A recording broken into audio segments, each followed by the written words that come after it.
We're going to make a spicy tuna tartar over crispy rice with truffle oil. So we're using bluefin tuna. It's been frozen because I live in the Midwest and I'm broke. So cut it and let it thaw some, but you still want it to be frozen in the middle so you can cut it in half. Then cut it against the grain to create strips and then dice it. So to make this dish, you're going to need some equipment.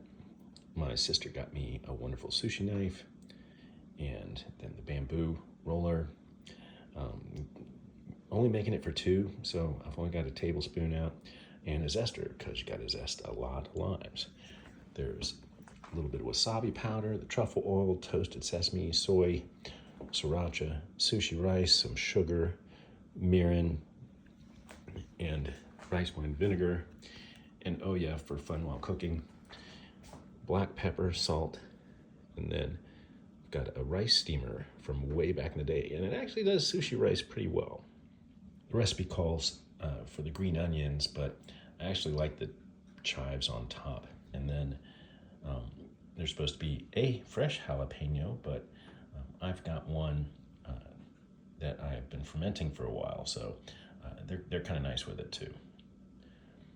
One of the next things you gotta do is you gotta take a cup of rice, cup and a half of water, loosen the rice a little bit in there, cover, and steam for an hour. So I've added the scallion and the fermented jalapeno. Now I'm gonna zest a lime and add its juice. You need about a lime for every 3/4 pound of tuna, and then about a 1/4 cup of olive oil and a 1/4 cup of scallion, and then just one jalapeno. Add half a teaspoon of wasabi powder, tablespoon and a half of salt, half a teaspoon of ground pepper, about a teaspoon and a half of soy sauce. All right, so rice is cooked, fluffed. Now we're gonna add a little bit of sugar, some rice wine vinegar, and some mirin. Gonna roll it out and then cut it.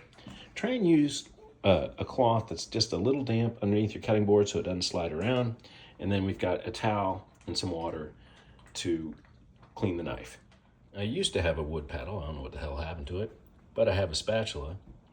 All right, then we're gonna spread it out, roll it up, and I'll show you just a second. I know I'm aging myself when I say you have to stay inside the margins, because that's an instruction from your worst typing teacher, but you never had a typing teacher, or maybe a keyboarding teacher. When I roll this and press this out, I'm trying to create a little trench. It should be a rectangular sort of extended cube, but it's going to have a trench at the top of it, and that's where the tuna tartar is. Folded it over. I got past the top edge, only trying to do the bottom half of the bamboo roller. All right. Then you pinch it together, all right? It's gonna start, the reason you need those margins, it's gonna start pressing out the ends. And then you have to do the trench. So you're gonna square it off, all right? And pound it down. See, I told you some of it start coming off the ends.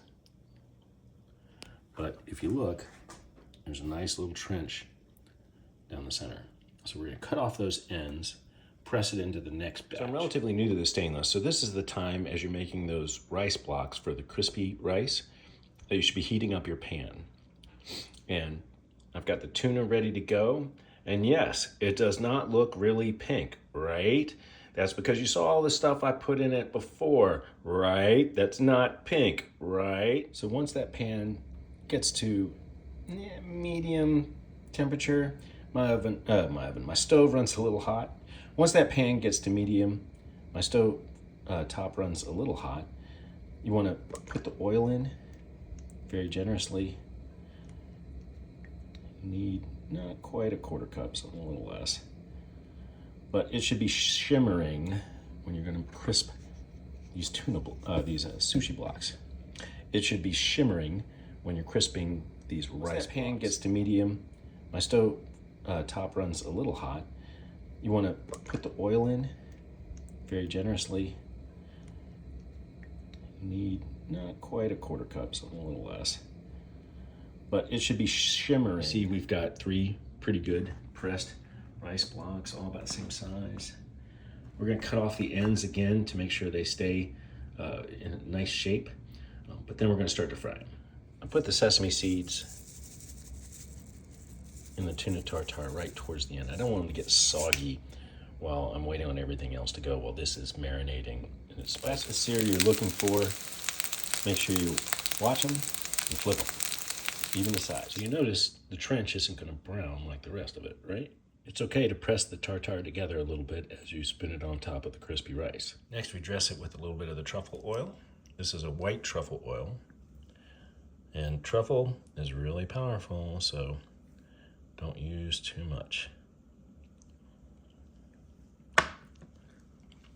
And then finish the garnish with a little bit of chive.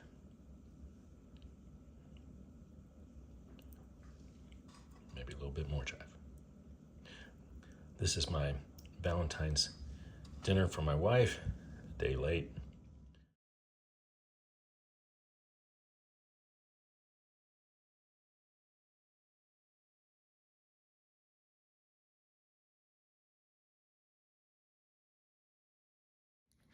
Hey, I want to thank all those that inspired me to try and go down this path a little bit.